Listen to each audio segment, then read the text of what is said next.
Nation, we are back. Let's get it.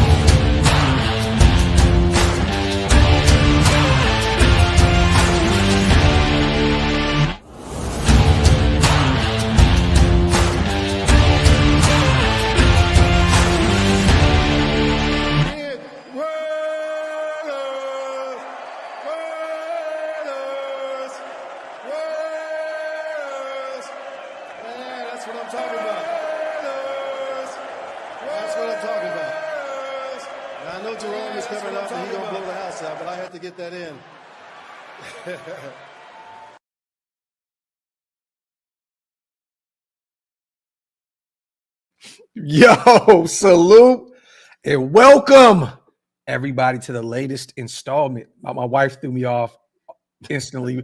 If you just seen what the hell she was doing back here right now, bro. I'm cool. The most pause-worthy shit you could ever. TMI. Yo, welcome everybody to the latest installment of the Graphic and Wasted Show. Or the Wasted Graphic Show, whichever way you like to slice it. What's the deal, brother? My brother, and salute to the greatest chat in YouTube history. As always, man, you guys pay those bar tabs, wipe them feet, hit the subscribe button if you guys are not subscribed yet, man. Salute to Green Dot Gang, Get Off My Lawn Gang. I see you guys heavy in the chat. We'll start there. If you guys want to become members, hit the links. They're pinned up top. It definitely helps us keep the lights on over here. I mean, how you feeling right now, brother? Man, I'm feeling terrific, bro. I'm feeling terrific, man. I'm happy about the draft. I'm happy about my life and as a whole. Yeah. I'm feeling great, bro. I love it, man. Nothing like it. Salute to our brother Hammer in the building as well. Content. It's so funny, bro. Every time I text Hammer now, that it goes content. Yo, man, there's a lot to talk about today. We'll talk about the draft. We'll talk about some UDFAs, but there's some other stuff going on here in the nation. But one more time, before we get rolling, you guys, make sure you wipe them and keep us in the algorithm. Get those likes up. It definitely helps us on YouTube. Get more eyes on us and all that good stuff. Eddie, it's not a booger, man. Two nose rings. Don't let Wasted lie to you. That man is a woofer. He is a habitual woofer. Bro, listen, man. If that's not a booger, then I have the gout. You do. Definitely. Salute to Tony. Diamond. Yeah. I hate it, man. Elijah Moore went to the Bills, 1-year deal worth up to $5 million. That's a really good deal for the Buffalo Bills. They decided to move on from Amari Cooper. We're going to talk about him shortly, but a 1-year up to $5 million deal, that's a steal out there, man, for a guy that hasn't had this kind of caliber quarterback ever up to this point. He's only 25 years old. The Jet situation, the Cleveland situation, QB hell. It's going to be fun watching him play with Josh Allen out there in Buffalo. Yeah. And he's right back in the AFC East. Yeah. It's clear and concise knowledge of some of the other teams he's going to play in the division, right? Yeah. Look, the problem with what they're building and what we're building is a guy like Elijah Moore on paper makes sense for the Raiders, right? But when you got a new regime coming in, it's better to swing big on young players, get them on rookie deals, get them acclimated, and kind of develop a wide receiver room from that prism as opposed to bringing in journeymen. Yeah. Not facts. Hey, man, great pickup for them. Once again, he's only 25 years old. He has his whole career ahead of him. So salute to Elijah Moore, a guy that we were really high on from day one. Let's get to it, man. Amari Cooper. So there was some reports that dropped yesterday that the Dallas Cowboys, it may have even been the day before, were interested in bringing him back. They didn't bring one in the draft, which is kind of a shocker. But it sounds like they are going to be looking at bringing in a veteran here after the draft. It kind of makes sense to bring Amari Cooper out here, be that second guy to CeeDee Lamb. Well, Ricky Scoops. He's hit or miss on Twitter, right? He's had some. He's had some. Called him. Yeah, he's had some hits though, right? He put something out there and said yesterday that he's hearing that Amari Cooper may be interested in a reunion with our Las Vegas Raiders. Everyone knows, this guy is a 7-time Pro Bowler, I believe. He's had over 7 seasons. He's had over 1,000 yards receiving. It didn't really end well out there with him. We all know this. Grew decided to move on from him. Got a first-round pick, sent him off to Dallas. It was an up and down relationship with the fan base and Amari Cooper, right? He had some big years for us, had some drops, as well, and so on and so forth. But it was one of our better first-round picks in recent memory, Wasted. Mm-hmm. This is a guy that is only 30 years old. He could be at this point your second, maybe third option, opposite of Brock Bowers, Jacoby, which that is a great thing, though. You're not expecting Amari Cooper at 30 years old to come in and be that number one guy. What do you think about us potentially bringing him in and being that veteran that, Keenan Allen's still available. Elijah Moore just signed with Buffalo.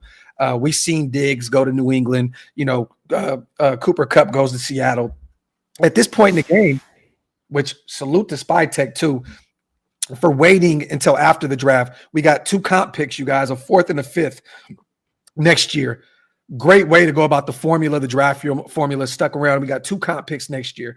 But how do you feel about potentially the reunion with Amari Cooper out here? Because once again, he doesn't have to be that number 1 guy, maybe not even the number 2 guy. Well, look, the thing about Coop has always been, if he wants to be there and he's engaged, he's a hell of a receiver. Yeah. We got some young guys that are coming in, that can use that veteran presence, right? Mm-hmm. He'd be the elder statesman of that room if he came in, right? Yeah. And now you got a guy like, Jack Beach or Jack Beck or Beach. I don't know how to pronounce Jack Besh. Besh, Beach. I just want to say Beach all the time. You Beach. Or Thornton. Yeah. You got to ask yourself, is he taking snaps away from those guys? Okay. Well, let me say this. In year 1, are you really too much worried about it? Because, Besh is going to be a guy. I think he'll be a starter from day 1. I honestly do. But at that point, your argument is there. It's like, okay, well, where's Coop fit in the grand scheme of things, right? But we could use another, pause if necessary, deep ball threat. And Amari Cooper still has the speed. Yeah. He can take the top off of a defense while, Mayer and Brock and Jacoby just eat up the middle of the football field. I think this is a no-brainer. I think it's a 1-year, maybe 2-year tops. You're not gonna be spending a shit ton of money at this point. I mean, Elijah Moore got what, five up to $5 million. Yeah. Where are you looking at with Coop at this point? Somewhere in that maybe 10 to 12 range on a 1-year, maybe 2-year deal. Maybe even lower, maybe $8 million. Because look, if I'm being honest, this guy has made the cavalcade of teams, bro. This guy has been a Brown. He's been a Buffalo Bill. He's been a Cowboy. He's been a Raider. I mean, the guy's been all over the damn place. But if nothing else, I don't want to see Amari Cooper go to the Kansas City Chiefs. Yeah, exactly. So, and that's one of the reasons why I'd bring him in. It's like addition to keep him away from them. Because, I think a guy like Amari Cooper that is such, a tactician at wide receiver playing with a quarterback as great as Patrick Mahomes could be something, man. Because I'm gonna be real with you. I think Josh Allen might be one of the most overrated guys in the National Football League. You've always said that. He's super overrated, bro. Like everybody. I disagree, but you as an athlete, he's a terrific talent, bro. But as a quarterback, bro, does he really put it on the field like that? Like last year, he had an MVP season, so it sounds like a straw man argument. But when it comes to him just playing the position of quarterback, I got 3 or 4 guys I'd probably pick over Josh Allen. Well, that's still saying that he's a pretty good quarterback when you got I'm not saying in the top 5. I'm not saying that he's not. What I'm saying is I think too much is made about the greatness of Josh Allen. They've outfitted him with a lot of talent around him, and he has to get too much done with his legs. At this point in his career, he should be dropping back and throwing the ball all around the place. He shouldn't really have to take off and run as much as he does. Well, let me say this. I mean, last year they went and brought in Amari Cooper, but they tried to use him as a number 1 and it didn't work. You brought him in the middle of the season, right? It's going to take some time to get that thing together and have a gel out there in Buffalo. I mean, you got Shedeur. What is it, Shedeur? They have, they have, Keon Coleman out there in this rookie season. They have a nice 1-2 punch at the tight end spot. But I mean, the one thing with this is Amari, I don't think really stood a chance out there last year. You know what I mean? Like you're getting thrown into the fire at this point late in the game, and he didn't really get a chance to build that camaraderie with those guys. I'm not here to talk about Josh Allen too much. Look, you have your F Josh Allen. You have your feeling. You have your feeling. And let me spew my hate for the Bills. You are gonna ruin everything, man. You are in New York. I get it. Well, you're up there in that area. Salute to Jason, my guy, gifting 5 Raider Nation Unlimited Wasted Talent memberships and also 5 OLV Raiders Network memberships. My brother, we appreciate you so much. If you guys missed out on those 10, hit the links pinned up top. It'll definitely help us keep the lights on. That's how he looked all the time, bro. That's how we listen. This is what you got. But you know what though? Go to his Instagram right now, bro. His swag has changed. Bro, got big chains on, Louis Vuitton, smiling, riding in Maybachs. Look, Coop got some swag to him now. Coop always had swag to him. That's the one thing. No, Coop. When it came, because he always got that bread. Yeah, bro. Coop had a swag when he was with us, bro. I'm looking like, hold on, bro. Like Coop is Coop is fresher than most, bro.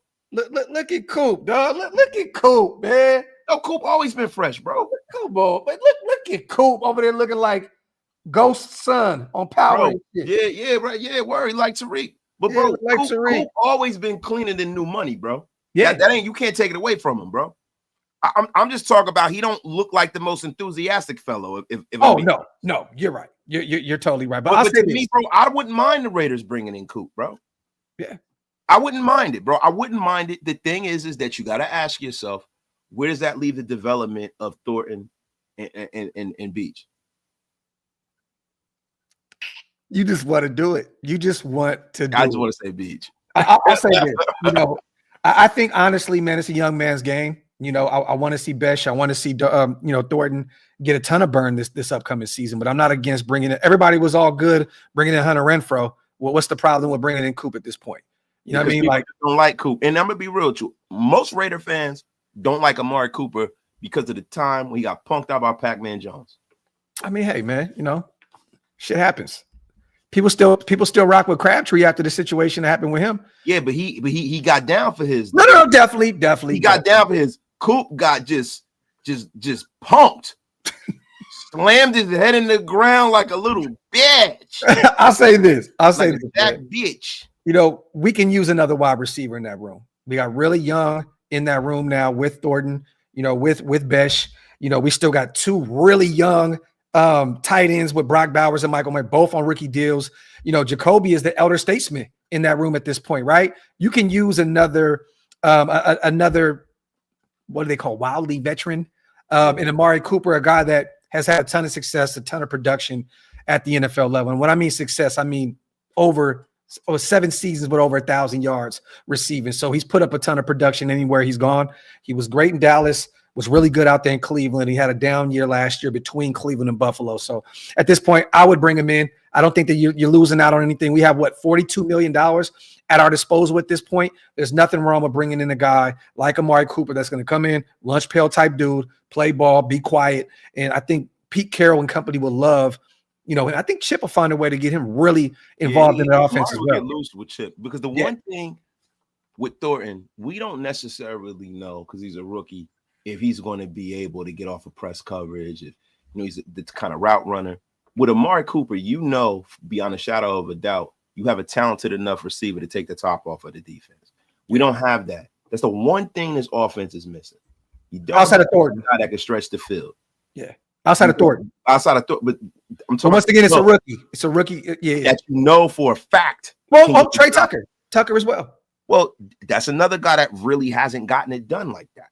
You know what I mean? These guys are they have question marks. I am still a guy who I am not really sure what Tucker is at this point. Well, for Tucker to have around 600 yards receiving last year with that quarterback situation, lets you know that there's something there. Yeah, there's something there. But the thing is with Amari Cooper, his resume is his resume. You can't take it away from him. This guy has routinely gone over 1,000 yards with some really challenging quarterback situations. Yeah. So the thing with Amari Cooper gives you is he gives you stability. He gives you definiteness. Some people say this isn't a Spytek move, but it's the exact kind of move that John Spytek makes. Yeah. What he does is he outfits the team in 2 different ways. So bring in the young talent that you can be happy about, that you can, really be excited about their development. And he gives you a guy that makes the floor of your team a lot higher. So bring in Amari Cooper. If he's here, and say, for instance, Thornton doesn't get it right off the bat. It's cool. You can let him cook and let him develop. And Coop can go out there and he can be that guy when you need that nine route, bro. Yep. He can run that 9, bro. And he's only 2 years removed from a Pro Bowl year out there in Cleveland, you guys. He almost had 1,300 yards receiving. He had about, I think, 5 touchdowns that season. So, I mean, this guy can still get it done. He's only 30 years old, so this is like, I don't want to say it's like the Raheem Mostert kind of situation because he's, 33 years old. But we're kind of betting that he could potentially return to that 2023 form, with Raheem Mostert being that guy that scored 18 touchdowns or some shit like that in Miami on the ground. So I'm all for this as long as and it's not going to cost us an arm and a leg at this point. We have $42 million at our disposal. I think with Colton Miller now out there at camp, all smiles. We'll get that deal done here shortly. We'll probably look at extending Jacoby here very, very soon. And it wouldn't cost us anything to bring in Amari for a year or so. So I'm not against it. Salute to the nation, man. Wipe them feet, y'all. Hit them thumbs up. Pay your bar tabs and all that good stuff. And hit that subscribe button if you guys are not subscribed. What do you think in the comment section? Let us know. Would you guys like Amari Cooper back in the silver and black in Las Vegas? I'm going to be honest with you, bro. Salute to Larry. Appreciate you.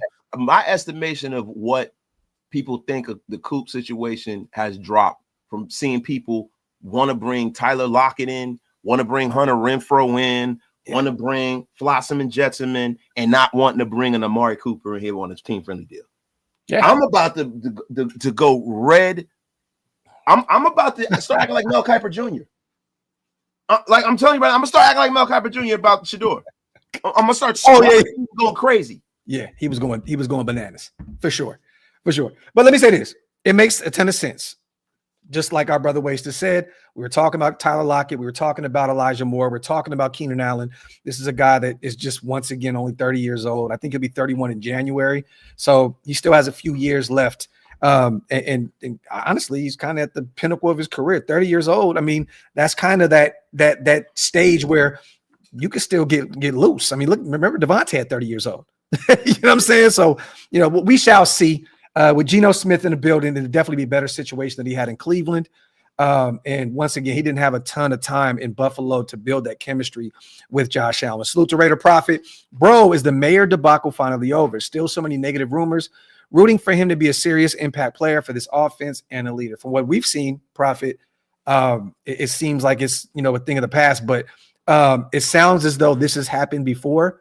So I don't know how many times it has happened. So let's just pray that it is over. You know what I mean? And for them to not move him during the draft, I think it speaks kind of volumes of where they see him fit with this roster. He's a great teammate. I've always heard great things about Michael Mayer. And we know that he could, if he can put it all together on the football field in year 3, even with Brock out there, I think Mayer's in for a good season. Yeah, I do too. And I think the Raiders need to kind of build his stock up a little bit. Yeah. Let's be for real. Trading off an asset like Michael Mayer at this stage in the game would kind of be low-key organizational malpractice, because this is a guy that people thought could be a top guy in this league at that position. And it's a position that has really taken a step forward. Like, people say that the running back position has taken a step backwards as far as importance goes. I think tight end singularly has made leaps and bounds into the importance of an offense. Mm-hmm. If you have a plus tight end, a Brock Bowers, a freaking Travis Kelce, all of these guys, man, you are cooking with gas. Sam Laporta, guys like that are very Kittle, who just got the bag. Yeah, Kittle, guys like that. So if Mayer could be anywhere near that, and you're gonna let him out of the building for next to nothing, it's organizational malpractice. You have to build that asset back up. Yep. Salute to Hug. He says, I'm not ready for RBF Amari on the sideline. Salute to my brother Hug in the building. Salute to Snake Fist as well with the $10 special. Greetings, Graphk and Wasted. Last month, Tennessee dropped a video showing Thornton running the complete route tree. I dropped the link in the chat. Salute to my guy, Snake Fist. And remember, I told you on the phone the other day that I went back and caught some of his tape from Oregon. This is not a situation where, everybody keeps saying, oh, he has a limited route tree. That's the Tennessee offense. That is the way they move that offense out there in Tennessee. Brother, what did I say to you? This is all Josh Heupel. Yeah. Yep. This is Josh Heupel, bro. You can't have this many talented players down there, and it's all the players' fault. You got all these guys that just jump off the page with athleticism, and somehow, some way, you aren't able to kind of seize the moment with all these freaking guys down there. Yeah, not facts. And you know, we're going to talk to him about that on Friday. He will be on the show, you guys. Salute to Dante Thornton Jr., our 4th round rookie out of Tennessee. The speedster will be here. You guys get your questions together. We will be interviewing him this Friday. Salute to McFly. Old regimes would have brought Coop on a record deal. Look, man, at this point, this late in the game, to see Coop out there still in the streets looking for a gig, it's going to be next to nothing, man. For whatever you get out of Coop, if you get 500, 600 yards out of Coop, that's phenomenal at this point, that late in the game. You know what I mean? And bro, bringing that expertise, you know, people think that you have to be the kind of receiver that puts your arm around every guy there and like spoon feeds them the information. Yeah. Sometimes you get information just by watching a professional go about his business the way he does. Mm-hmm. Like me as a young man, after my father passed away, I learned a lot just from watching men that I respected and how they went about their business. Yeah. I didn't necessarily have to chop it up with them. There are people that I learned from just watching them from afar. Mm-hmm. I mean, you know what I'm saying? So, bro, it's crazy to see at this point because early on, Amari was looking at a 19 million per year type deal. You know, Spot Track had him at 2 years, somewhere roughly in the 40 million range. Now it's come down to 14.2 million per year. I think Over the Cap has him at 13. I could be wrong on that, but somewhere in that range. So the number's definitely dropping a ton at this point. So you're not looking at a $20 million a year for an Amari Cooper. So, hey man, once again, it's not going to hurt to add more talent into that room and more depth. We see it year in and year out. You guys, players are in and out of the lineup, injured, so on and so forth. You got to bring in as much talent as you can. And I'm excited to see if Amari is. I still have this feeling, though, he's going to end up back in Dallas. I know he loved the area. You know, I know he's from Florida originally, so down south. I don't know. Honestly, I haven't spoken to him or his camp or anybody that knows what this really is or what this entails with the Vegas Amari connection. But I would definitely take a look if it's an option. But I do believe that he'll probably end up back in Dallas because they can use that number 2 option outside of CeeDee Lamb. So we shall see. I want to ask you this, man, because something went viral today, and a lot of people were talking about Tom Brady being really, really upset with a certain media head. Yeah, you know. So this is what happened, you guys. You know, everybody knows we passed up on Shedeur Sanders. Me, myself, I think Wasted included. We've all talked about it's going to be very telling to see if the Raiders go after Shedeur Sanders because of the connection with Tom Brady. We all knew that Tom Brady was going to be very, very he was going to be an integral piece to bring in a quarterback through the draft or through free agency, whatever. I mean, he even sat down with Geno Smith in Florida at his house and they had a conversation. Like, he's very, very involved in what's going on. But, you know, Skip Bayless put something out there on Twitter. He wrote, "It is now pretty clear Tom Brady, who mentored Shedeur, told the Raiders not to take Shedeur. Duly noted. How could Tom Brady's team pass on Shedeur Sanders again, and again? Brady reportedly coached Shedeur. Brady reportedly was involved in the Raiders draft decision-making." You know, so he's tweeting away about this situation. Everybody's in this fake uproar right now with Shedeur Sanders. Yeah. Everybody knows I love Shedeur. I wanted him to be a Raider, but I'm not going to sit here and act as though this shit is crazy. I mean, look, bro, what happens? You know what I mean? Like, hey, he still has an opportunity to go out there and prove himself in Cleveland and become, you know, not a cautionary tale, but a success story out there in Cleveland. You know what I mean? So regardless, he still has an opportunity to do so. Brady didn't go out there and say anything himself. Okay. So this is a situation that came from Russ Weekland of the Daily Mail. Reportedly, he spoke with Brady, and he said that Brady called Bayless an idiot. Tom thinks that Skip Bayless is an idiot for thinking he had anything to do with the Shedeur's downfall in the NFL draft. The source told the Daily Mail, Tom has limited say in what players the Raiders pick in the NFL draft or whomever they sign. I have to disagree with that. Pete Carroll and Mark Davis have the final say on everything with the team. I definitely have to disagree with that as well. You brought in a guy in Spy Tech who has a 5-year deal. I think he has a ton of a ton of say out there. Will they talk to Tom for his advice? Absolutely. But Tom had no sway on getting Shedeur or staying away from him. Now that Tom is in the media himself and has to deal with Skip forever, it is just another ridiculous accusation that Tom isn't going to give any life to for Skip's benefit. It is just stupid banter. So Skip goes out there, fake outrage on Twitter, looking for any type of attention, bless you, any type of attention that he can get at this point. I think he's pretty much lost damn near every gig that he's had. He's pretty much a YouTuber at this point, right? I mean, isn't Skip's cook, man? I mean, listen, bro, he is the guy who revolutionized the debate talk show kind of format. Yeah, definitely. Got to give him his flowers for sure.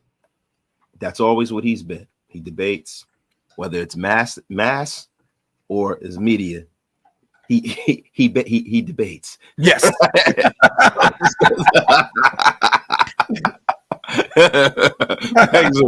Right. But this is the thing, man. This guy has lost his foothold, and he has to say things that are salacious, and he has these little like dog whistle words, and they're LeBron James, which he lost all his steam. His boy Stephen A just took all the steam out of his little LeBron beef. Yep. He spent 20 years just Donkey Konging on LeBron's jock. Yep. And LeBron hasn't even spit on this guy. He wouldn't even spit on this guy. He wouldn't even act like he existed. And then Stephen A starts with him, and Bron gives him the time of day. So that just makes Skip look stupid, right? Yeah. And the other guy that he's been Donkey Konging on is Tom Brady.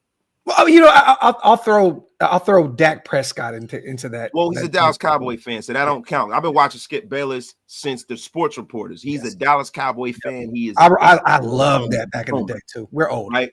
So Michael Jordan and Tom Brady are the two athletes who he Donkey Kongs on their jocks, bro. And for him to come out and try to like shift the narrative and to try to make this about Tom Brady, I think pisses me off, because other people in the media took this and ran with this. Yeah, people were saying that when they were talking, because a report came out about Boomer Esiason being on New York radio, who was on a Fan in the Morning, and Boomer Esiason. And listen, a lot of people could be like, "Oh, Boomer is plugged in."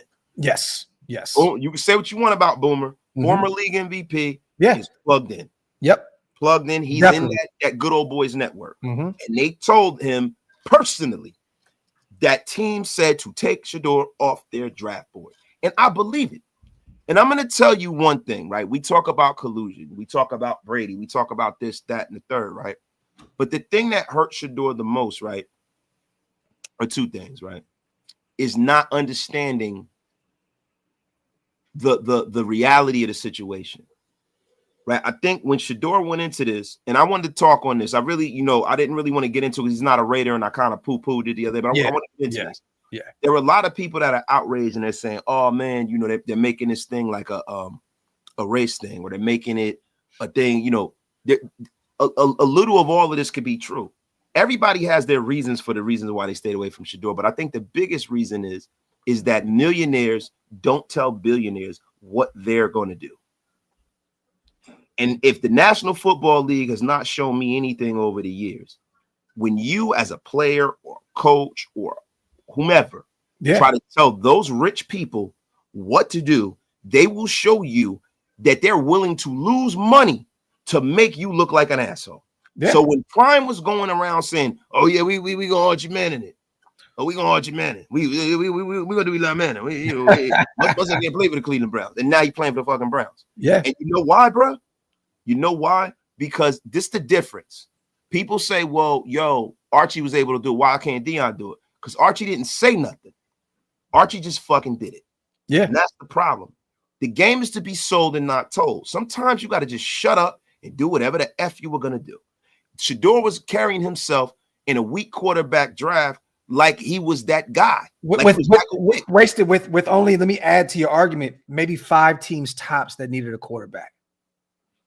Yeah, and bro, quarterback's always a need if the class is good enough. Yes. Watch next year. You're gonna have people that are gonna be unceremoniously booting their mid quarterback, guys that are in the playoffs, throwing them out the damn building. Watch next year if it's a great quarterback draft. Watch what the Dallas Cowboys do if Dak Prescott don't go deep in the playoffs and go to the Super Bowl. Yeah, for sure. They're gonna run him the F up out of it. Milton will be the guy to to jump in and try and take the job over. Let me ask you this real quick before we get off this Shedeur situation. This is like, we don't want to turn this into the headline. This is not a Shedeur show. How do you feel about the so-called remarks that came from Tom Brady? I think that, it's very poignant, right? I think we give Tom Brady too much credit. A guy like Pete Carroll, right, is not going to come here to be dictated to. Oh, no, definitely not. Carroll is the only one in that building who's ever won anything as an executive or a coach. Mm-hmm. He's done it on all levels. So who's the wisest man in the room? No, respect, but I do believe that Tom Brady had a major hand in bringing in Pete Carroll as the guy. Yeah, but that's where the thing about it is, right? You can teach your kid certain things. You can get them to the gate and the precipice of greatness, but then you got to allow them to do their job. Yeah. Right? Like me, because listen, I want to take a chance to brag on my child. Yeah. Right. And we're going to do that here in a second as well. Definitely. Well, listen. Yes. I can't go down there and go to school for her. Mother can't go down there and go to school. She got to do it. Yeah. We got it there. We paid for it. Now go do your fucking job. We can't do it for you. And I think that is where we are with this. I don't think Tom Brady is in their ear every day saying, I want this, I want this, I want that. No, not at all. So he don't have to do that. Yeah. He has a ton of other shit going on in his life. So he got Pete and Spytech to do that. Yeah. I think if they start doing things that are just counterintuitive to what the vision is, I think then Tom Brady goes in the office with Mark Davis and says, hey, Mark, I think we need to step in here. Yeah. Well, the thing is, I think that Tom loved the addition of Geno Smith. And he's kind of said that, through other outlets, him speaking to Geno talking about the conversations that they had. I think that he really loved that pickup. And I think at that point, it's like, honestly, I know people may not want to hear this. Some people may not, but he's still high on Aiden O'Connell as well. This is a guy that he's training behind the scenes, trying to see if there's still something there. You know what I mean? So look, you don't necessarily need to bring in a Shedeur Sanders. And at this point, is it worth the noise? When you got a Geno in the building, when you have an Aiden that you still have on a rookie deal that you're trying to see if there's still anything there with Chip Kelly out there running the show offensively. So, look, at the end of the day, Skip doing what Skip does, just throwing the bait out there and just hoping some shit sticks. And, sounds like Tom Brady maybe went through another outlet to shut him up. So, yeah, well, he has to. And bro, let me just put a pin in this here, right? When you start talking about, a backup quarterback, you don't want anyone. You want your backup quarterback to be able to go to the mall and no one knows who he is.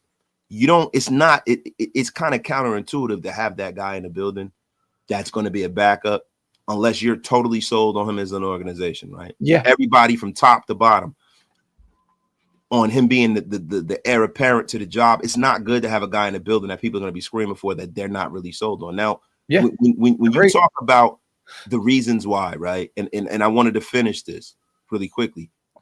Look, I'm not trying to say that the racial tropes and things that happen with this had nothing to do with it, because it does.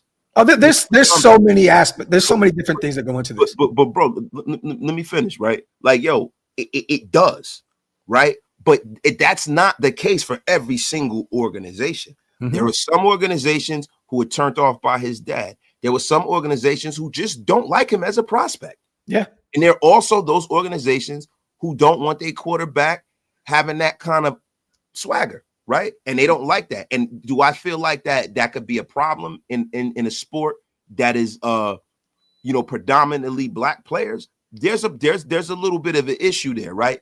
But I don't think that that's the main issue. I think that there was certain confluences of interest that kind of got together and caused that fall. It wasn't just one thing, bro. And I think people need to realize the responsibility that they have in that as well, right? You know what I mean? Like, so if you know that you're not the number one guy, you go to the combine. If you know you're not the number one guy, show up to workouts in a certain manner. You carry yourself in a more humble and contrite manner. Right? Well, I'm not saying he has to do that, but I'm saying that might have helped him a little bit. We'll have this conversation again when Cleveland cuts him and he ends up being a Raider. So we'll talk about it. I don't think they're going to cut him, bro. I think he's going to win that job. And he's already the number one selling rookie jersey in the NFL right now. Not surprised by that.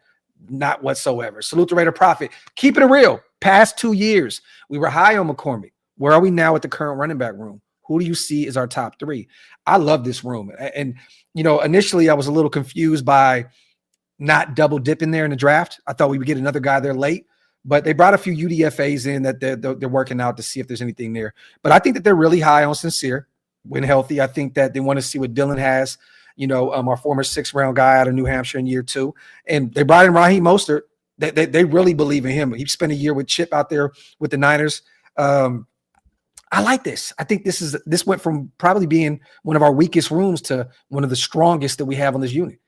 With Ashton being the number one workhorse, Raheem Mostert, a guy that you can probably see a ton in some goal line situations. I love it. I love it. What do you think about the running back room, Winston? I think the running back room, I wish they would have brought a little more youth into the room, right? There's a ton of youth there, though. There is, but what kind of youth are we talking about? We're talking about Dylan Labe, right? Which we haven't really seen what he can do. Oh, we got right? Zamir, too. I forgot Zamir White's still on the roster. So yeah, Zamir White's on the roster, right? These are guys that, if I'm being honest, with a generational draft like this, right, where you had guys that were floating around in the 4th, the 5th, the 6th round, that were dogs in college. I think I would have liked to have gotten one more younger back. Okay. If I'm being honest, man, like with guys like Labe and McCormick, I think Sincere McCormick is a guy that really is going to make the difference to whether this running back room has gotten substantially better outside of Ashton Genty, because with Raheem Mostert, I don't necessarily know whether we're ever going to get back the guy he was 2 years ago, right? Yeah. Mm-hmm. With Zamir White, everything's up for interpretation, because Zamir White could come here with this regime and go absolutely bonkers. Maybe the thing that makes Zamir White is being a backup. Yeah. But I would have preferred if the Raiders went and brought 2 young backs in. Okay. Regardless, I love the room. With Sincere, there's still a ton of potential there. Dylan, we don't know what we have with him yet. We know that Ashton Genty is going to be one of the better running backs for the next decade in the NFL. Raheem Mostert, we can get anything, just the inkling of what he did in 2023, half of the production. We're in for a good ride. I think he's the clear-cut number 2, and we'll see where Zamir fits in the grand scheme of things. But I'm not willing to give up on Zamir. I know a lot of people laugh and kind of just throw him under the bus, but you never know. He may look different in this system. Salute to my guy on the $5 holler. Salute to Hug as well. Look at Wasted repping his daughter's college like a proud dad should. Spent $80K for my kid's college, and all I got was this damn T-shirt. Salute to Hug D's on a $5 special. I rep everything my kids do. I love it. Salute to UA. Menace to Raiders. So you drafted Genty with the 6th pick. Yeah. Took him 6th so you could have had Membu, but you definitely drafted. Okay, I don't know what the hell UA is talking about right now. Hell, Rel, get out the comment section. Yeah, smell Rel. Get the F up out of here with that crap. Let me tell you something. We drafted some linemen, bro, that might be even freaking better than Membu. You act like Membu is Anthony Munoz or something. UA, what the F is wrong with you? You know what's funny, UA, and I put this on Twitter. Was it yesterday, I believe? And it kind of went a little mini Raider viral. But the smoke screen was just phenomenal this offseason from this new regime. Think about it like this. The timing of Colton Miller not showing up, right? Now he's all smiles and Hallmark cards at voluntary camp out there in Las Vegas, which I love. He's there. That was Membu and Kelvin Banks Jr. Now you look at, out of nowhere, Jack Jones is cut. The timing of that cut. You hear a lot of Will Johnson. You hear a lot of Jahdae Barron, right? Like you're starting to hear, okay, they may go corner there, right? Then you look at there was more situations with this, like this. The smoke is just it was phenomenal. It was phenomenal. I'm going to bring this up. I'm going to go back to this tweet because there was a couple more that I had over here, man. And salute to everybody here in the building. Let me see. I want to bring this back up. All right. And I definitely butchered this whole segment of the show right now. So thank you for allowing me to. Okay, there we go. Here we go. Wasted. Wilkins injury, Mason Graham. Miller holdout, Membu and Banks. Timing of Jack Jones cut, Johnson and Barron. The smoke that these guys invented needs to be studied. Masterclass. Absolute masterclass. Yeah, man. Listen, bro. And if you believe that smoke kind of influenced the environment to be able to take Jinty, then bravo. Right. Bravo. But all of that smoke, man, at the end of the day, what does it really mean? It doesn't convert to a hill of beans, man. No, you know what it is? It means you got a generational running back at 6 that is going to be a phenomenal piece for this team for the next decade. That's what it means. That's what it means. Salute the PM. Thornton will be what Martavius was supposed to be. I see a lot of Martavius Bryant comps with Thornton, the White Tiger. You know, if he could be anything, let me say this, because Martavius, he was supposed to be a stud. Listen, you know, Martavius Bryant with the Steelers was a stud. No, he was. And then he came over to the Raiders, and we know what happened from there. But you know, didn't he smoke mad weed at the time? He was in and out of the league, and all kind of weird shit was going on with Martavius. Yeah, it's crazy. Hey, when a white tiger comes out, man, you're like, whoa, that's a tiger, man. Salute to Nav, man, my guy.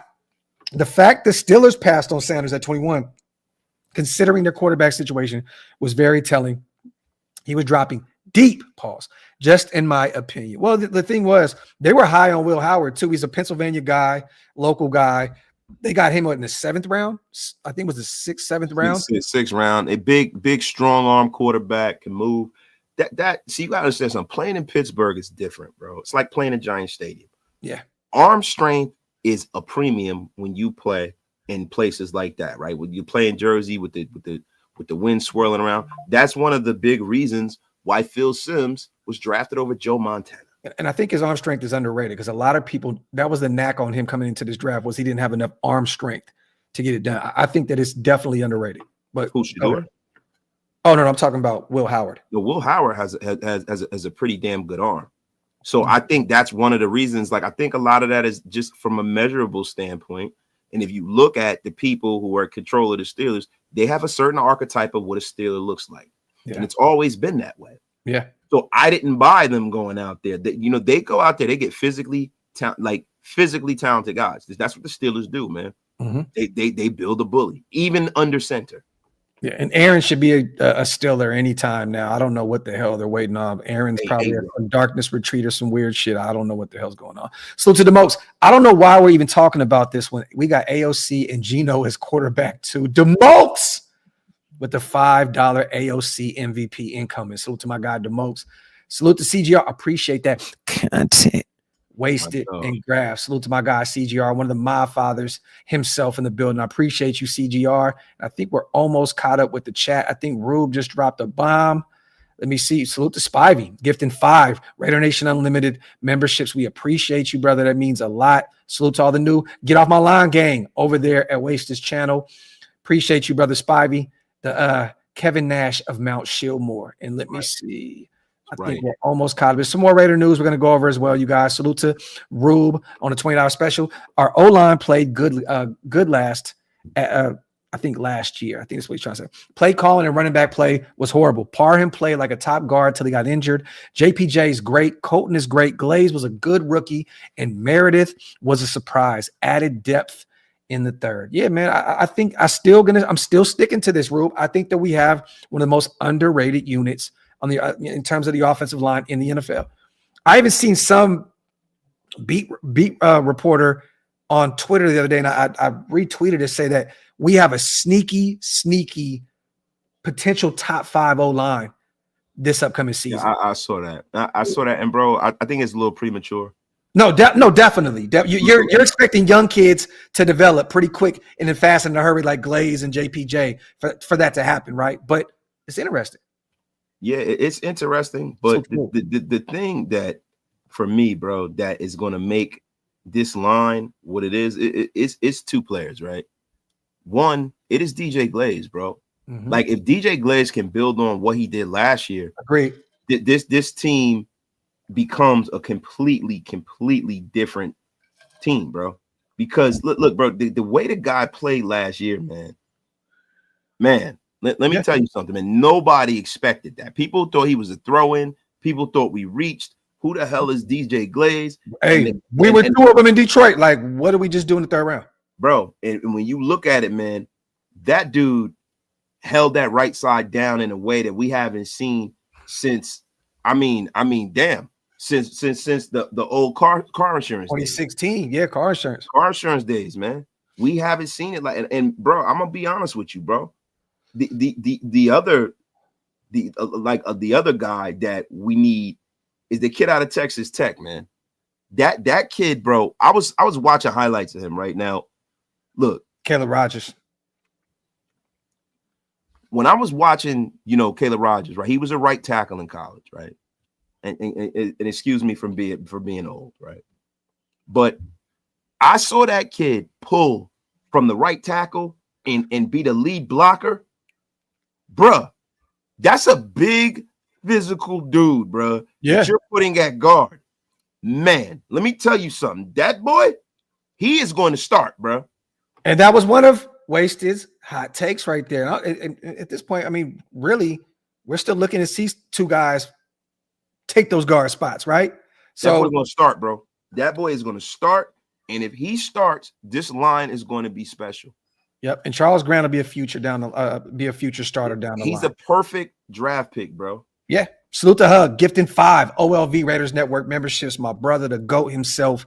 Appreciate you, man. Salute to all the new members in the building because of Hug Dizzle. If you guys missed out on those, hit the links. They're pinned up top. Salute to Poppy Blue, my guy. Zachary Franklin's tape reminds me of Seth Roberts. Fine zones and soft. You know what's funny, Poppy? What I heard was I hear a lot of Marcus Colston. A lot of similarities with him. He's big, tall. Yes. Marcus Colston. Yes. Zachary Franklin, talking about from Illinois, right? Yes, he's a stud, man. Played opposite of Pat Bryant. Look, bro, I'm surprised that he dropped as far as he did in the draft. Me too. Like if this was like 8 or 9 years ago, he would have been a second or first round pick.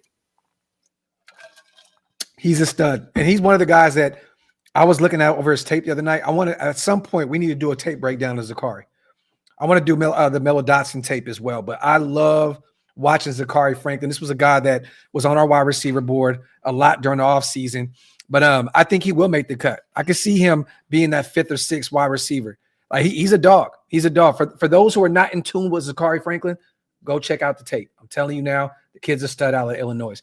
And he made some phenomenal off-balance catches. I've seen some crazy one-handed joints that he pulled out there in Illinois. Dude's a stud, man. He's a stud. So the PM, if we go 10-7 with poor quarterback play, do you trade up for Alar? Bro, you guys act like you got to be having a willing participant to pass up to get a player like that. Look, man, you got to understand something. When you have a quarterback, right, that they think can be your next starter for the next 15 years, you couldn't give them 10 draft picks to take that kid. Yeah. They're going to take him, bro. If they think he's a guy that can lead them to a Super Bowl, you can give them your first round pick for the next 5 years. They're going to tell you no. Yeah. So it's too hard to trade. The only way you getting a quarterback is like a perfect storm. It's like, first of all, it's got to be the right situation. You got to have the right pick in the right year. All of this moving up stuff. When do you guys ever remember somebody moving all the way up from the middle of the draft to the first round and at the beginning of the first round to draft a quarterback? Ever. Yeah. Drew Alar, man, he's the prototype quarterback. The build, the measurables, the arm strength. He's going to be a stud at the next level. I think he'd be a top 10 pick, and hopefully we're not anywhere near there. And hopefully, man, if we go 10-7, Gino has a great year and we sneak into the playoffs with a wild card spot. Salute to PM, my guy. Rick, yes, man, the Jack Besh interview on the pivot was fire. If you guys didn't get a chance to check it out, he talked about his relationship with his brother Tiger and all that good stuff, man. Check it out.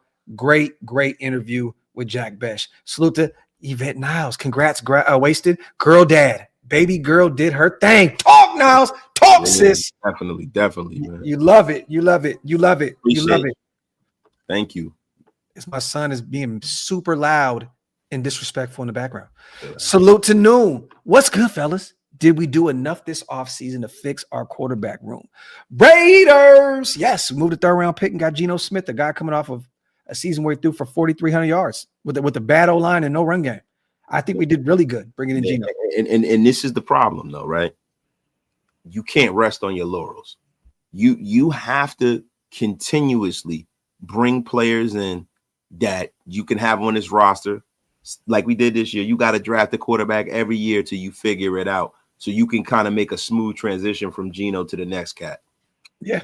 I got 3, JM. I got 3 starters. I think Besh starts for us. I think that Ashton Genty is a clear-cut starter for us. And potentially JJ, he's going to be an interesting one out of Ole Miss. Pegasus is not going to start for us, bro. I got a feeling, man. I don't know what it is. This may be a hot take. JJ, he may be a steal for us, man. He may be bro, that's not even a hot take, bro. This dude was a stud when he was at Georgia. Yeah. Right? And then he left, and, look, the guy's a special athlete. The thing is, he's going to be one of those rotational guys that's going to look like he's a starter because he's going to play so much. Adam Butler type guy where he ends up becoming a starter? Yes, I think 100%. Okay. And see, I'm telling you, Caleb Rogers, though. I got Porter, though. I got Porter. You got Porter starting? Mm-hmm. Really? I know he's developmental, and I know that they probably want to go. He played a lot of special teams in college. He didn't really start a lot in college, bro. I think they want to go with Stokes initially, and they want to develop Porter. But if he goes into training camp and Pete and Graham can mold him pretty quick, he could be a starter for us. Man, he's a 3rd-round guy, and they were really high, 6'4". I mean, the speed, what he ran a 4.3. I mean, bro, the guy, look, his athletic prowess is nothing. Like, no one will ever dispute that. But the thing is, when you start talking about meaningful snaps, playing a position that he didn't play a lot in college, and then now you're going to bring him to the NFL and expect him to start, that's a big ask, Graphk. Huge ask. I love a huge. That's what she said. I love what Yahoo. Salute to Yahoo Sports too. They put, well, let me say this. ESPN put it out. This is coming from YahooSports.com. ESPN had the Raiders with 4 top 100 draft picks in this year's class, which is great. They had Ashton Genty, number 3 on their board. They had JJ. So I always butcher. Is it Pegues? They had him 73. So a guy that can play defensive tackle for you, fullback, tight end, so on and so forth, play nose tackle. This is great. They have him as a top 100 player. Jack Besh was 84 on their board. So they had JJ higher than him. And they had Darian Porter at 88. So Raiders, 4 top 100 picks on ESPN's board. What do you think about that? I think they're absolutely spot on. I think with Pegasus, bro, he's a guy that if you watch his whole college career, you understand why he's a 100 player. Yeah, you understand it. You understand 100%. I look, and I think the Raiders are smart enough to utilize him in a proper manner. Yeah, I agree. Salute to ESPN.com, having 4 of our guys on the top 100. Also, for those who are not in the know, the Raiders went out and signed a former rugby star today, veteran defensive lineman. How do you say his name? I know is it Laki Tassi, I believe. Brought him in through the NFL's international player pathway. The same thing we did with David Agoa a few seasons ago, the Nigerian defensive lineman. This kid is 6'6". We don't have to waive anybody. We already know how this goes. He can stay on the roster with, this is safe roster spot there because of the international player pathway. So we add another defensive lineman, 6'6", 348 pounds. They say he can move really well. He's only 21 years old. Samoan descent, grew up in Australia, played rugby his whole life. He ballooned at one point up to 450 pounds, according to Yahoo Sports, cut down 100 pounds in 2023. So this is a big dude that you can insert on the defensive line there to help us, with some depth there. You love to see it. They said he's 21, has played at the highest of levels of rugby in Australia, picking up the sport in his early teens and eventually playing in the rugby league and rugby union. This is according to NFL.com, 6'6", 348 with 34-inch arms. Tassi has very good size and the tools to be a big interior defensive lineman, along with the toughness and makeup play to play in the trenches. He possesses a strong and intriguing combination of developmental tools, stature, and mindset. So there you have it, you guys. We added another player in the portal, the international player pathway, and I'm gonna butcher that name. Is it Laki Tassi? Yeah, I believe. I think you're right on time with that. The Tassi. I'm probably wrong, but I thank you for saying I'm right. Salute the robe. Coaching is everything this year. Best coaching staff I've seen in a while. Rob Leonard is going to have fun developing the young defensive linemen. The new nose tackle IPP player is a monster prospect as well. Thank you, Rue. Right on time. Boom. Rube is always on time. Appreciate you on the $10 smackaroonie. Salute the coach. Still drinking that same ass, tired ass Jamba Juice. You still have not switched it up, so you cannot officially join Shieldmore, coach. Wasted. You know how it is in college nowadays. It's like Freak Nick 94 up in there. Man, I'm so glad I ain't a girl dad. Shaking my head. Coach, don't put that on this man's heart. Man, I'm not listening, bro. I know who I raised, bro, and I understand that. Talk, Wasted, talk. Look, I'm gonna be real with you, bro. Like, I don't worry about that. I worry about her getting through. Girls and boys alike can make mistakes, so that you gotta just be there for them when they do make the mistakes. Yeah. But you have to have the kind of confidence in the person that you raised. Yeah, well, you know what I mean. As far as that, like, and if you have that, I don't worry about where she at, man. Yeah. Where she at shouldn't have a there shouldn't. She can either be there and get in trouble. She can be here with us, get in trouble. She can be in Delaware and get. Don't matter, bro. You raised them right, bro. I have confidence in, and bro, I know even if you raise the kid right, they can fuck up and make mistakes. Well, the thing also is, you gotta be there to build them back up, though. You don't know that we got killers in Atlanta, so she'll be all right. Salute to J Raiders 916. What's up, Graphk and Wasted? Join the stream late, but question: any concerns not drafting another running back? We went over that earlier on in the show. Jay, if you can run it back, brother. Wasted had a few concerns. He wanted to bring in another young running back to battle it out with those guys, but I'm not too much worried about it. I think that they like Raheem Mostert being that second guy, and they want to see what they have with Zamir, Sincere, and Dylan Lowby. So salute to you, Jay. Appreciate you on the $5. Salute to Raider Profit. What one player benefits the most from this draft? What player benefits the most from this draft? Am I currently on a roster, or that's a good question. That's a good question. I'm looking at each position. I think Jacorian Bennett, maybe. I think he's a starter from day one. Once again, Darian Porter's a developmental type guy, right? We don't know. And also, we didn't take a safety. So Jeremy Chin, Palomal, those guys, you look at those and say, okay, well, we're probably safe here. They like what they have out there.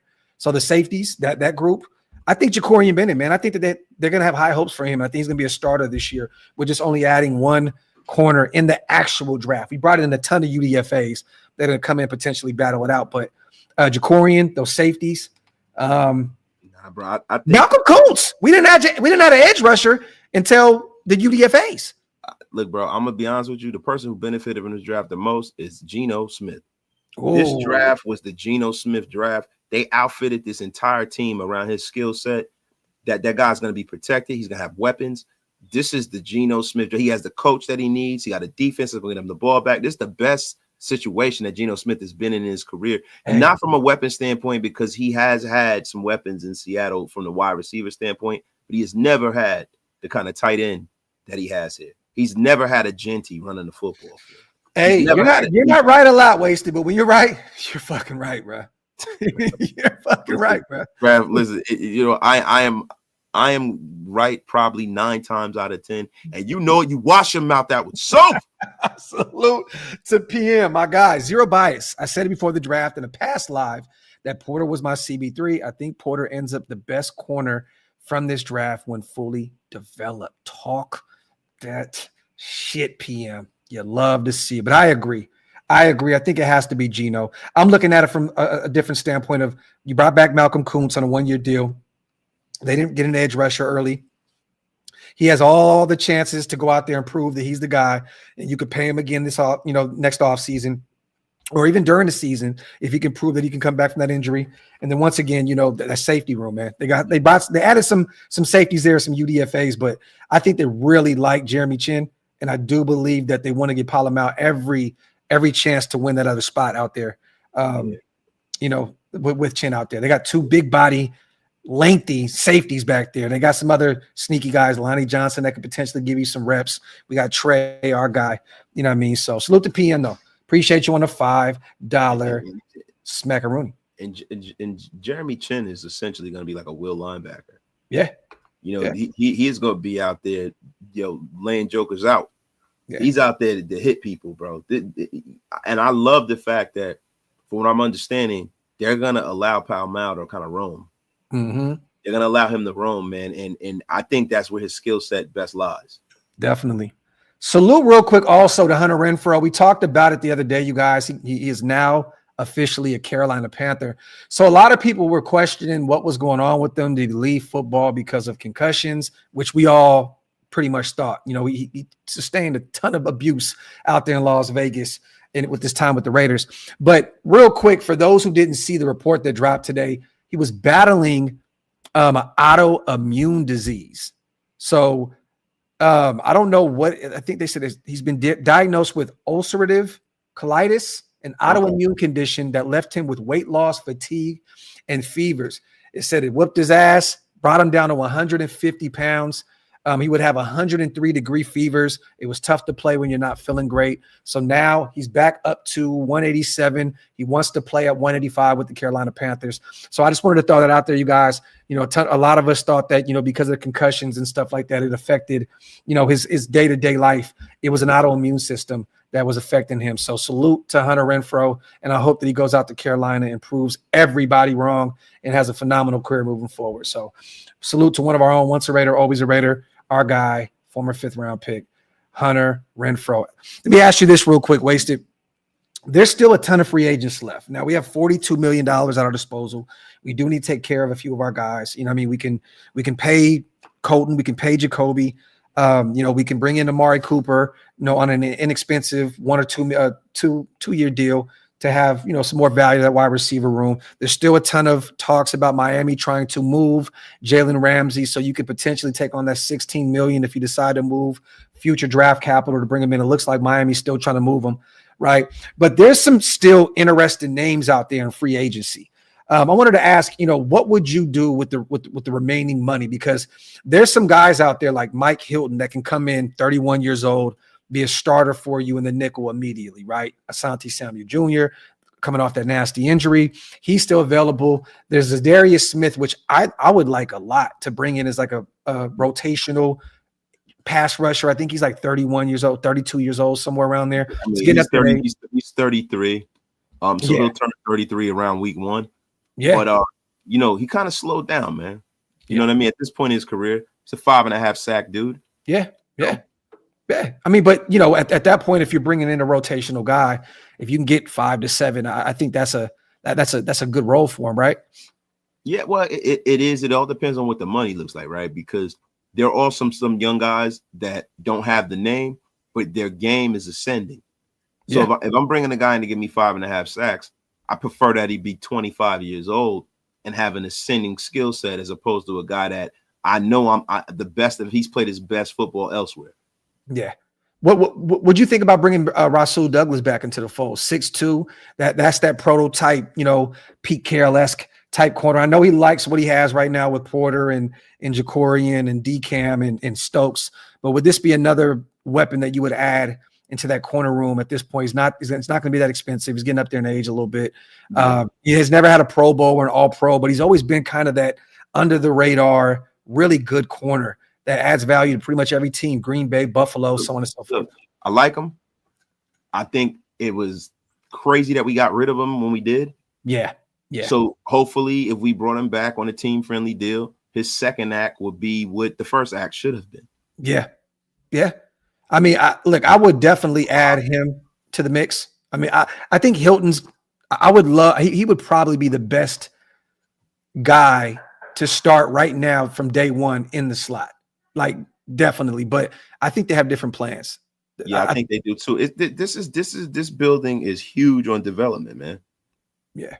Yeah. This is the development roster right now. They're developing this roster. They're not going to allow, you know, older players that they don't have connections with to come in this building, man. And I really think the way Spot Tech does things, he's going to allow for that cap room to kind of marinate. He is, you know, he's very, very fiscally responsible from what I've seen him, like as far as being a GM, he's very fiscally responsible. I don't see Spot Tech doing much. I don't see him being very active. I see him sitting back, you know, trusting his board and developing these young guys. I love it. Do you think that they take care of Colton or Jacoby? I think it's either or. I Okay. think it's either or. I don't think they take care of both of them. Okay. Right? So if you look at what they did, the quiet thing has been said out loud, right? They drafted 2 young linemen. They drafted 2 wide receivers. Mhm. I believe the development of those said positions is what's going to determine who they pay and who they don't. Okay. So let it play out this year and just see what we got. And I don't Yeah. think that Jacoby, he doesn't come off as a guy that would not show up. He's out there. And I think he's going to go out there and just put it all on the line this year. And hopefully he does. I think he deserves, another deal. But once again, what does that look like at this point when you brought in a ton of youngsters? Salute to S. Dot. Can someone tell me what it was about Charles Grant at the combine that convinced Raiders to actually pick him? Because we all know it was not his. Oh my God, here we go, S. Dot. Here we go with this foolishness, this bullshit. Salute to S. Dot, always coming through with that What is trench talk, bullshittery, framed bullshittery. thick framed bullshittery. Let's get these supers in. Yo, Graphk, I know it depends on the schedule, but is there a few specific games you're trying to hit up? Me personally, the Cowboys and Chargers games. Well, I'm in Dallas right now, so Houston is definitely a game that I'm going to. I can drive down 4 hours. I think me and Woods and Whiskey are throwing an event together down there. So if you guys are local or you're planning to fly out to Houston, we will be putting something together out there. Me and the team were just texting about that before the show. That, and I know we're going to pick one East Coast game. I'm going to fly out with my bros. So I don't know if it's going to be Boston, DC, or Philly, but one of those games we will be going to, the Patriots, Commanders, or the Eagles. And then I'm thinking about potentially driving out to Arrowhead this year. It's like 6 hours from me. I may go out there and check that out. So, and there has to be at least a couple Vegas games this year because I got to get back out there. It's been too long. Yeah, it's more so about Vegas for me. Yeah. Right? Especially because we better be winning. Yeah. Yeah. Salute the Raider Prophet. My last post. Wasted. Both my daughters graduated college at Sac State with the BS plus master's. Truly a proud father. You are a model for all real men. Talk that shit, Raider Prophet. I appreciate that, man. Love it, man. Hey, man, I'm just. It's not me, bro. Best super of the day right there, man. You love to see it. Salute the Prophet. Dame, he signed with the Green Bay Packers. So Isaiah Simmons is off the board. He went and signed with Green Bay. Man, bro, that's gonna be great for them. They needed a player like that. They're gonna use him properly out there too. He's young. He's a hybrid. They already have a ton of talent on the defense. He should be a good addition out there.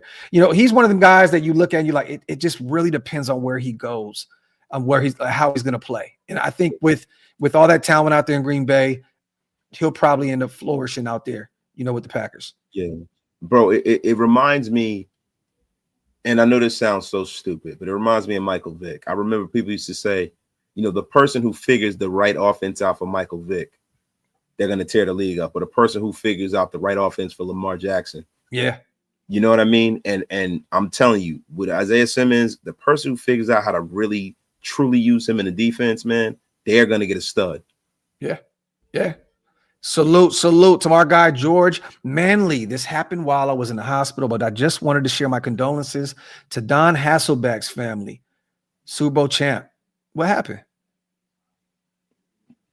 I guess he must have passed. Don passed? I know, but I don't know what happened. Is it just old age or George? Can you elaborate a little bit in the chat, brother?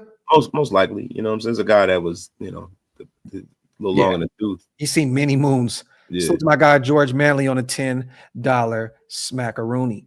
So the Trap God, is Jack Besh a Hunter Renfrow replacement? No, I mean Hunter wasn't even on the roster. So this is a guy that's going to play a ton on the boundary, Trap God. He's not going to be a guy that's just allocated to the slot. This dude will play on the boundary a ton. He's a great route runner, tough, feisty blocker, in the blocking game. This is a guy that's going to give you value on the boundary as well. So no. Yeah, he's a replacement in the mind of Raider Nation, but yeah, I get it. Wide receiver, right? You look at it, you're like, oh, this guy is what, 6'1", 6'2". This guy's way more physically imposing. Yeah, he's not. He's not the underdog that Hunter Renfrow is, right? He is a bully. Yes, facts. Okay, Don had a heart attack. Man, rest in paradise to Don, man. I thought he had died of old age. It's crazy. I wanted to talk about that too, you guys, on the way out. I love that you guys brought it up. Pilgrim says, wouldn't mind Rose coming back, but I don't know how possible it would be. Me and Wasted talked about this on the phone behind the scenes. Josh Jacobs went on The Pivot, I believe, or one of those shows, which I got to say this, man. I love Josh Jacobs, dude. He comes off to me as one of the just most loyal guys. He's just very articulate. You just love to see Josh Jacobs. He always gives everybody their flowers. If you guys have not gotten an opportunity, go check out the interview where he talked about Henry Ruggs and how involved he is still with him and his family. He speaks to him a lot. He's only 26 years old. He'll be 27 when he gets out next year. We all know what happened. We're not going to go over that situation anymore, but he said that he still helps take care of the family and that he's been working out in jail, that they've allowed him to get his workout on. He's preparing for a comeback. Josh has spoken to a few teams. It was the pivot. Okay. But spoken to a few teams that may be interested in bringing him in. Once he gets out, take a flyer on him. It's probably going to be a 1-year type deal. But, I love just how committed Josh is to his people, regardless of how wrong Henry Ruggs is. We all can agree that was a very, very bad situation. Rest in paradise to Tina and her dog as well. You hate to see all that stuff, but I want to ask you this. Do you think that he will have an opportunity to play at the NFL level again? And what teams do you think would take a flyer? We no longer have the rights to him. We released him once that information came out. You guys, I know a lot of people were talking about, well, don't we still have? No, we do not have him under contract. We released him immediately after all the details came out of that situation. So how do you feel? It's tough, right? Because like we talked about it, right? There have been situations where other people have had these similar, like Dante Stallworth, right? Mm-hmm. But that was like more of a vehicular manslaughter. I don't think Dante Stallworth was drunk. Mm-hmm. You've had people accused of certain things, the Ray Lewis's of the world, the Lyle Collins, right? Yes. I think the problem with Henry Ruggs is that, one, there's video of how fast he was going. Yeah. There's videos of the crash, so you can see it, right? You see how responsible it is. Then, not only was a young lady killed, a dog was killed, and there are a lot of people that are going to feel that way about it. Mm-hmm. Henry Ruggs, I think he's going to have an uphill battle getting back into the National Football League, because not only are you going to have to deal with the backlash from your fan base, right? But him being in the can and not playing, and he could be training and doing push-ups, but nothing is like actually getting that contact and being in an NFL gym, having NFL nutrition and stuff like that. And the fact that he broke his hip is also an issue, from what I understand, right? He broke his hip. So he's dealing with that. I'm going to be honest with you. A team has to be completely desperate to even bring him in for a workout. Yeah. I think Green Bay would be a phenomenal place for them. They just took Golden, right? So they already have a young guy. They finally took a wide receiver early. First time in forever that Green Bay's done that. But if you put him out there with Josh Jacobs, and once again, Josh said this was a one-time thing with him. It was a terrible situation, but he's never been in trouble before. No. You know what I mean? I think Green Bay would be a great situation if they allowed him to come back. I'm a firm believer in second chances, you guys. What he did was completely wrong. And, once again, rest in paradise to Tina and her dog and, her family, condolences and all the other stuff. But I think Green Bay would be an interesting landing spot for him. I think because, once again, Josh is a guy that he looks at like a big bro, and he can be a guy that can potentially, put his arm around him and show him the ropes out there in Green Bay. I think that'd be a great. If a tree falls in the forest and there's no one around to hear it, doesn't make a sound. Yeah. Green Bay is the smallest market in the National Football League. So he's not going to have to deal with the vitriol and the hate. Yeah. He would have to somewhere else. I think all it takes is that one team to see what Henry Ruggs got. But I think what will probably happen is that Henry Ruggs will have to play in a developmental league first. Potentially. You have to play in the USFL or something like that first. And when people see that he still has the juice, then they'll come a calling. But I don't think he gets right back into the league. Salute to Hug. Can we celebrate some more? Take a shot for the draft. UDFA's wasted fatherhood. Spytech being a G. Carol bringing back a commitment to excellence. Look, dog, I'm going to be real with you, Hug. I drank way too much whiskey last night. That's why I'm cooked right now. So cheers to you, brother. A ton of water. Can't do it. Cheers, Hug. Cheers, man. And plus, bro, we talk about the commitment to excellence being brought back. Let's simmer down here a little bit. Let's see how they do. Let's allow it to unfold. Yeah, please. Salute to PM. I know Gino is 34, but to me, he's younger due to the low mileage on him. And he had his best year under Pete. Yeah, that was back in 2022, I believe, where he led them to the playoffs. He has all the weapons now. No excuses. Salute to my guy, PM on a $5 smack-a-rooney. Salute to everybody who made this month an historic month for Shield Moore, my channel, Waste's channel, Hammer, Big Mike's channel. Appreciate all you guys. As always, man, we wanted to get one more show in before the month was up. There was a ton to talk about today. We talked about Colton Miller and, which looks like a smoke screen at this point. Hopefully they get a deal done here pretty soon. We talked about our latest addition through the international portal. We talked about the latest or the best players available in free agency, and we'll go more about that, as the offseason continues. We talked about potentially Amari Cooper coming back home. There is a report out there, that he would be interested potentially in a reunion. It sounds like the Raiders would potentially be interested in bringing him back as well. So ton of Raider news out there. Without you guys, this thing does not work. Salute to you guys as always, and salute to Silver Surfer, which this is the new nickname for Ashton Genty. I love it. Parham must be replaced in the starting lineup. Although he usually stays attached on his blocks, he gets easily pushed back into the pocket on a snap-to-snap basis. He just can't anchor. And this is why a lot of people consider him a center, Silver Surfer, at the NFL level and not a guard. So we'll see where they have him this year. If he loses that guard spot, I have him as the backup to JPJ at the center spot if they don't look at Will Putnam as the guy. So we shall see. We shall see. Salute to Silver Surfer. Appreciate you on a $10 special. Salute to Omar as well. Let's not sugarcoat it. Omar with the spelling at all times. Anyone would be doing life. The reason he's even out is because of the money Russ got at the least punishment. Salute to Omar. I'm not going to go into that. Appreciate you on the $5 special, man. Look, hey, man. Don't sugarcoat it. He got a lisp when he said that. He typed it with his lisp. He said, "Hey, don't be sugarcoating it."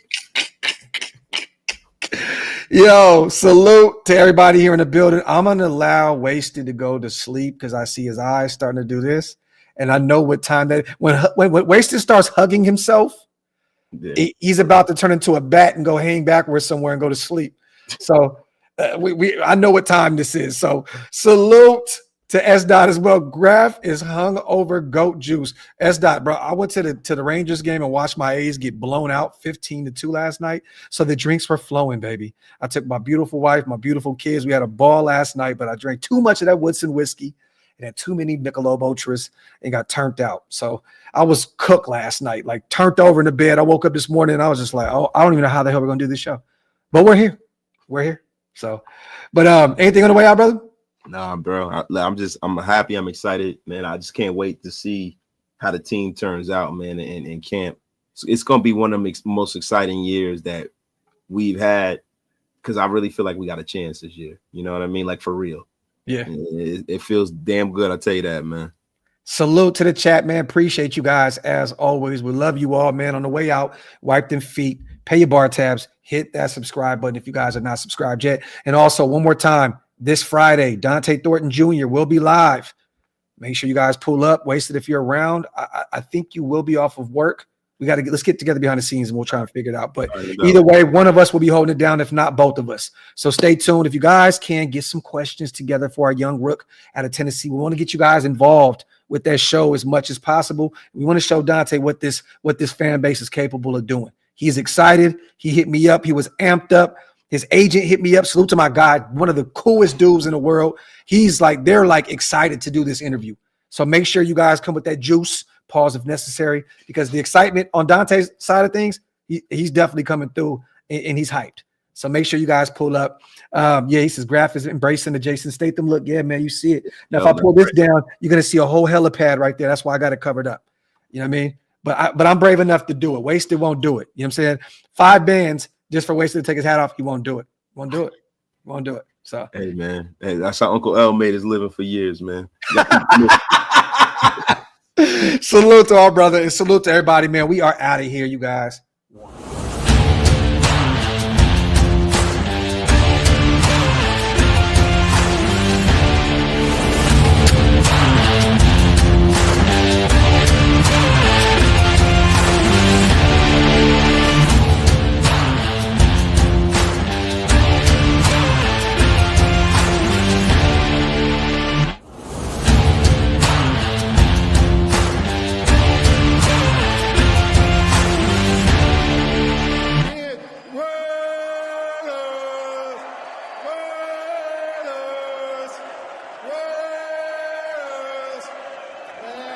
talking about.